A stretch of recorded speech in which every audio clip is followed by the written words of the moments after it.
Hello students, আশা করি তোমরা সকলেই খুব ভালো আছো। জ্ঞানজ্যোতি কোচিং সেন্টারের পক্ষ থেকে তোমাদের সবাইকে আরও একবার স্বাগত। তো আমি মীরা ম্যাম, আমি আজকে তোমাদের সেমিস্টার থেকে বাংলা বিষয় থেকে আবার একটি নতুন টপিক নিয়ে চলে এসেছি। আজকে আমি তোমাদের সঙ্গে যেটি নিয়ে আলোচনা করব সেটা হচ্ছে, দেখো আমি বোর্ডে লিখে দিয়েছি শ্লেষ অলংকার। শ্লেষ অলংকার নিয়ে আমি আলোচনা করব এবং এর উদাহরণ সহ আমি তোমাদেরকে বুঝিয়ে দেবো। আলোচনাটি শুরু করার আগে দেখো বোর্ডের কর্নারে তোমরা দুটো নাম্বার দেখতে পাচ্ছ। এটা হচ্ছে আমাদের জ্ঞানজ্যোতি কোচিং সেন্টারের অফিসিয়াল হেল্পলাইন নাম্বার। এখানে কিন্তু তোমাদের অনলাইনে ক্লাস করানো হয়, তার সঙ্গে তোমাদের নোটসও দেওয়া হয়। ক্লাস কিন্তু চলছে। তোমরা যদি আমাদের থেকে নোটস পেতে চাচ্ছ বা আমাদের সঙ্গে অনলাইন ক্লাসে যুক্ত হতে চাচ্ছ, তাহলে এই উপরে দেওয়া নাম্বার দুটির সঙ্গে তোমরা যোগাযোগ করো। ঠিক আছে, তাহলে আমি আমার আলোচনাটি শুরু করছি। দেখো, প্রথমেই বললাম আজকে যেটি নিয়ে আলোচনা করব সেটা হচ্ছে শ্লেষ অলংকার। শ্লেষ অলংকার নিয়ে আমি এখানে সংজ্ঞা দিয়েছি, হ্যাঁ, আবার একটি বাক্যে বুঝিয়ে দিয়েছি, তার সঙ্গে উদাহরণটা দিয়ে দিয়েছি। এইটা আলোচনা করার আগে আমি তোমাদেরকে একটা লাইনে একটু কনসেপ্টটা ক্লিয়ার করে দিই যে জিনিসটা কি, শ্লেষ অলংকারটা আসলে কি। দেখো, আমি একটা বাক্য বলছি, একটা বাক্যের মধ্যে কি করছি, একটা শব্দ বলছি, ঠিক আছে, শব্দটা কিন্তু একটা, কিন্তু বিভিন্ন যারা শুনছেন, যারা শ্রোতা, তো তারা আমার সেই শব্দটিকে বিভিন্ন ধরনের অর্থ নিচ্ছেন, মানে বিভিন্ন ধরনের জন বিভিন্ন বিভিন্ন অর্থ নিচ্ছেন সেই একটা শব্দ থেকে। অর্থগুলো বিভিন্ন ধরনের নিয়ে যে অলংকারটা সৃষ্টি হচ্ছে সেটাই চলে গেল এই শ্লেষ অলংকারে, মানে একটা শব্দের বিভিন্ন ধরনের অর্থ যে গ্রহণ করা হয় যে অলংকারে, সেটাই চলে গেল শ্লেষ অলংকারে। দেখো, এখন আমি সংজ্ঞাটা দিয়ে দিয়েছি, তাহলে তোমরা এখন বুঝতে পারবে।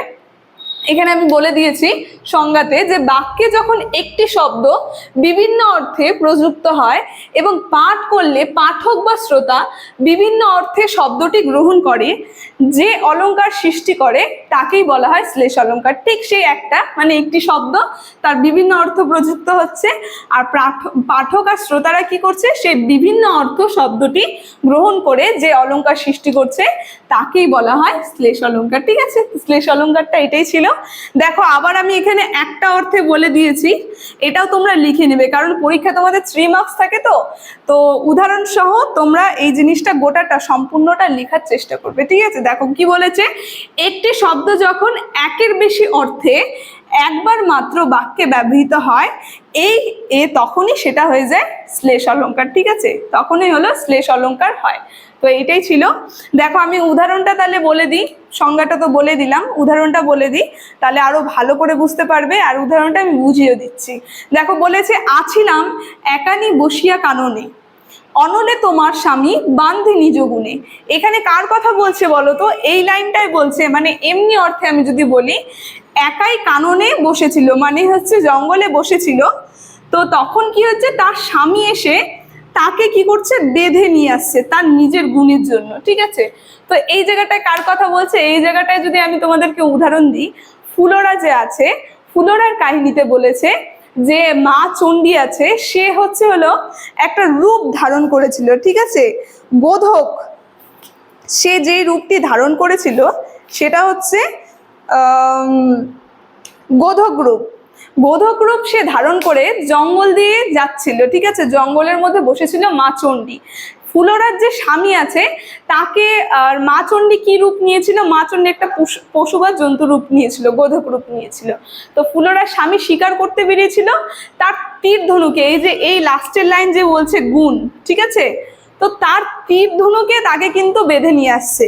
কিন্তু যখন মা চণ্ডী ফুলোরাকে এই কথাটা বলছিল, এই যে এই গুণটা যে আছে, এই বাক্যটার মধ্যে যে গুণটা আছে, এই গুণটার দুটি অর্থ দাঁড়াচ্ছিল। হ্যাঁ, একটা হচ্ছে সেই ফুলোরার স্বামীর চারিত্রিক গুণ, আর আরেকটা চলে যাচ্ছিল সে যে হচ্ছে তীর ধনুক নিয়ে, তীর ধনুকের যে ভালাটা থাকে সেই তীর ধনুকের গুণের কথা বলছিল। ঠিক আছে, তো ফুলোরাকে যখন বলছিল, ফুলোরা কি বুঝলো, এখানে মা চণ্ডী কিন্তু বলছিল যে তাকে তীর ধনুকে বেঁধে নিয়ে আসছিল। ঠিক আছে, আর ফুলোরাকে যখন বলছিল, ফুলোরা কি বুঝছিল, যে তার স্বামীর চরিত্রের গুণের জন্য, মানে চরিত্রের দোষ ছিল, সেই কারণে কি হয়েছে, মা চণ্ডীকে নিয়ে এসেছে, মানে মা চণ্ডী যে রূপ ধরেছিল সেই রূপে তাকে বেঁধে নিয়ে আসছে তার গুণ দেখে।